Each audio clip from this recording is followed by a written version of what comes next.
কি আমার মতো খাস্তা সিঙ্গারা বানাতে চান? কিভাবে বানালাম রেসিপিটা একবার দেখে নিন। কড়াইতে অল্প জিরে দিয়ে শুকনো খোলায় ভেজে নিয়েছি, আর নিয়েছি এক বাটি চিনেবাদামগুলোও ভেজে নামিয়ে নেব। কড়াইতে অল্প একটু তেল দিয়ে নিয়েছি দুটো এলাচ, একটা দালচিনি, শুকনো লঙ্কা, তেজপাতা, কয়েকটা ক্যারি পাতা, অল্প একটু মেথি পাতা, আর নিয়েছি 5 ফোড়ন।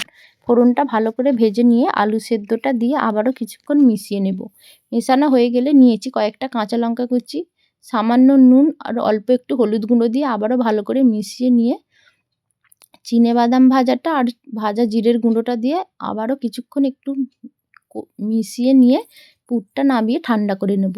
নিয়েছি এক বাটি ময়দা, অল্প একটু খাবার সোডা, কিছুটা পরিমাণ কালো জিরা আর অল্প একটু নুন দিয়ে ভালো করে মিশিয়ে নিয়ে অল্প একটু ঘি নিয়েছি, ঘি দিয়ে ভালো করে মিশিয়ে ময়ান করে নেব। যখন দেখবেন হাতের মধ্যে ডলা পেকে যাচ্ছে তখন অল্প অল্প জল দিয়ে একটা ডো বানিয়ে নিয়েছি।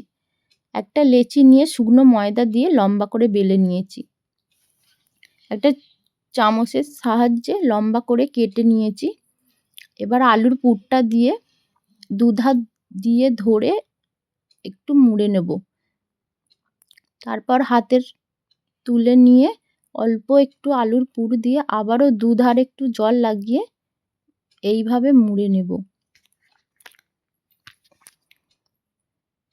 এইভাবে সবগুলো সিঙ্গারা বানিয়ে নিলাম। কত সহজেই বানানো হয়ে গেল। কড়াইতে তেল গরম করে নিয়ে একে একে সিঙ্গারাগুলো এপিট ওপিট উল্টে পাল্টে ভেজে নামিয়ে নেব। তৈরি হয়ে গেল